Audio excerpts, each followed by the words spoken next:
Kingdom of Clouds. Above the earth, over our world, there is another one. Everyone can see it. It's the most hidden kingdom in the world, or, should I say, above it.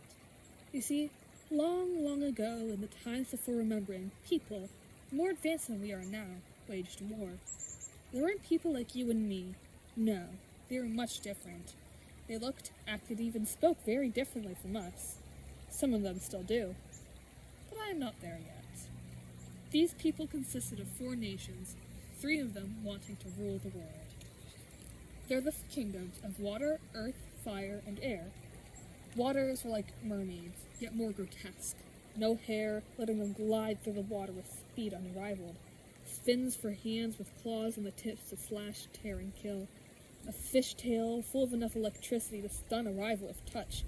Scales for skin that protected them against almost anything the horrific world could throw at them. And wide, all-seeing eyes.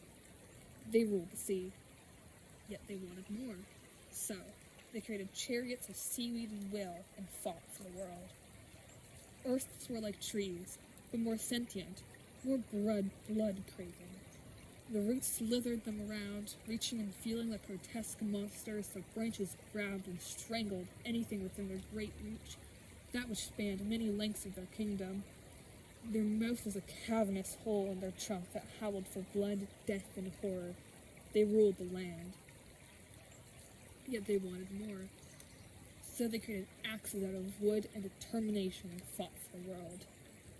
Fires were like phoenixes, full of burning, raging fire. Wings made of burning power let them glide to the world's hidden magma roots with ease. Their eyes of coals let them see through the darkest smoke and burning magma. They lived in the volcanoes and rivers of magma that riddled the inner reaches of our world. They ruled the inside of the earth. But they wanted more. So they crafted bows and arrows out of fire and greed and fought for the world. Heirs are clouds.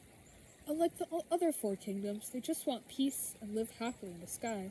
Some old and large, some young and small, and they all roam the sky. They even come down to visit sometimes through mist and fog. So, when the other kingdoms waged war on each other, they simply watched and waited. Waited for the other kingdoms to get over their squabbles and for peace to return. The other kingdoms tried to take the sky, yet all failed. The water's chariots swam through the land and the sea with ease, yet even the water's will could not get them to swim through the sky. The earth's branches could reach high, and even their branches straining, even with their axes raised high, the heirs were still a lifetime away.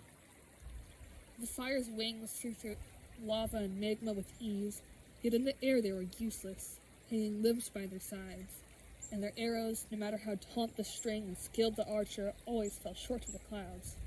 So they raged among themselves, day and night, for thousands upon thousands of years, creating destruction the world has never seen before or since. The destruction is so immense that nowadays scientists believe it was caused by asteroids pummeling the Earth. They do not know about the 4 kingdoms. Finally, after millennium of angry, bloodthirsty war, the 3 kingdoms' greed got the better of them, and they destroyed themselves, destroying their kingdoms, for the world had become uninhabitable. The sky was untouched, and the air stayed. The air stayed as the earth recovered. The air stayed as life began to form. The air stayed as humanity evolved and looked at the sky every day, not knowing what they were looking at.